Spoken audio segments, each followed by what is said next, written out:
Hi, I'm Brian Herrick, and welcome to Mountain Tides Studio. So these four paintings are they're experiments. I like to think of most of my artwork as an experiment. And for this experiment, what I thought I would do was see if I could make four paintings that were sort of along the lines of a printmaking hybrid. The idea of printmaking is that you're making multiple images out of the same base image. So usually that means having a block that you carve or etch into, and then you're making that image over and over again using print and printing it on paper. So I guess what I was thinking here was, what happens if I make four paintings simultaneously and see if I can kind of get a similar image going in four different ways. There's a couple different reasons for doing this. The first reason is that it allows me an opportunity to kind of explore different directions on each individual print. So even though they're kind of similar, I get to experiment and try different things. So I'm doing one color for each layer at a time, and then I'm mixing the colors when I change colors to do the next layer.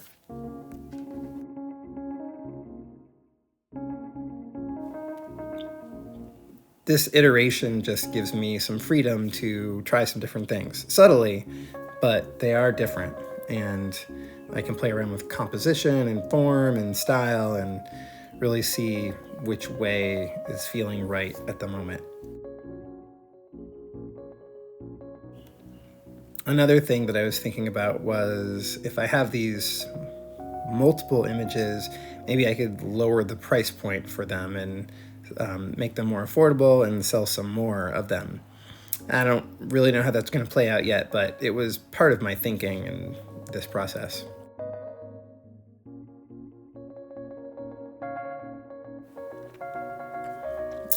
I've got this mat sitting around. I'm going to eventually mat these, so this just sort of helped me. Every once in a while I could hold it up and see what the edges look like. I have an art fair coming up in a couple months, so I'm trying to build a body of work. So the goal for this was, well, let's see if I can make a bunch of pieces. And honestly, what I was thinking was, I want to do that quickly. This idea of multiples means kind of move fast. That was the design challenge. That doesn't mean it's going to look good though in the end. So this was an experiment. I was seeing how many pieces I could do in a short amount of time. I started with light colors, and you can see that the hue is getting darker and darker as I'm moving forward. So that contrast is really important in terms of these sort of forest scapes. But it's easier to start with light colors and then move on with darker colors later. There's exceptions to that rule. This is acrylic paint, but for the most part, that's what I tend to try and follow. Speaking of paint, I'm using Guerra paint. I think I'm saying that right. It's a New York company. It's new to me. I just started using it this year. It's acrylic, and the way it works is you order, it's sort of a painting system that you order the pigments, which come in a concentrated liquid form, and then there's a dispersion system, which is like a medium that is sort of clear, and you are mixing up how much you need at a time. So you get to create your own paint colors, and you can choose a finish. So I chose this acrylic. Has sort of a matte finish to it, so it looks a little bit more like gouache, and it doesn't have that shiny, plasticky acrylic quality that kind of drives me crazy in a lot of acrylic paints.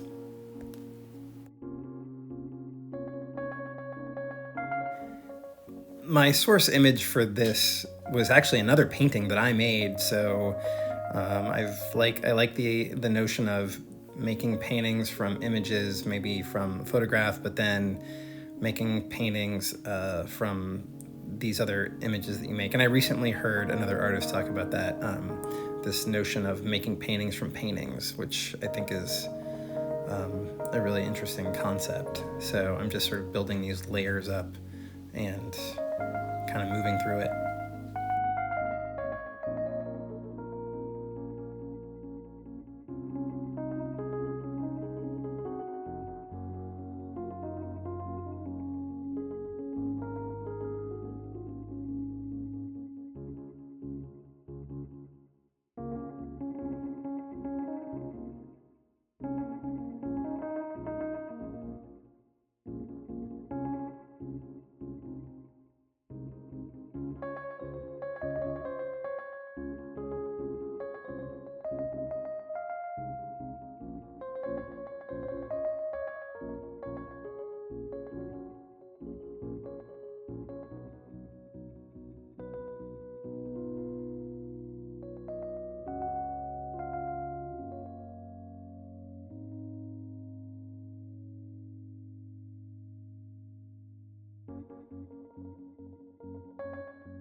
This seems to be the point at which one of the paintings really deviates from the other ones, and the one on the left, it felt really flat to me, so I started using a dry brush here where I was just trying to scumble the paint along to give a lighting effect, and it was working better for me than that far left painting that just had those flat trees in there.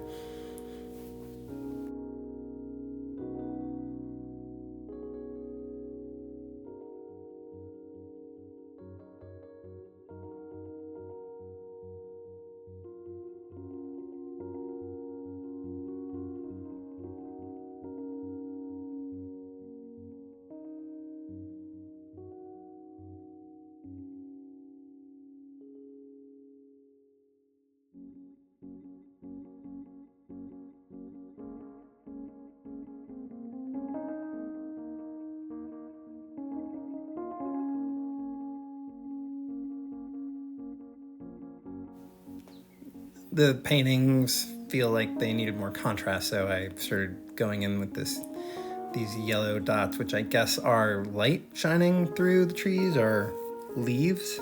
Not really sure. They're almost it was just like a purely aesthetic choice, and I don't know if it works, but it provides contrast. I don't know if it makes the painting better or not, but it did feel like it needed to happen. So many of these decisions when I'm painting just sort of happen. I make a snap decision to kind of do it, and then I look back and either like it or don't like it. But I think it needed it. It's just an interesting process to talk about making something, because half the time I'm winging it, and then doing these voiceovers afterwards, trying to make sense of it all.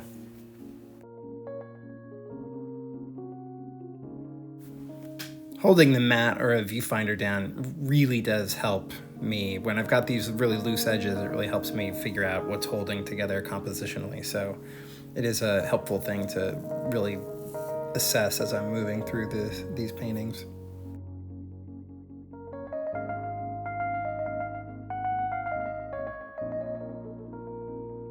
These are the finishing touches as I do a more dry brush with a lighter yellow to try and get the trees to pop a little bit more, like they're glowing or there's light being cast on them. And this is sort of how I'm wrapping up my painting. Thank you for watching. Please subscribe and let me know if you have any questions. Take care.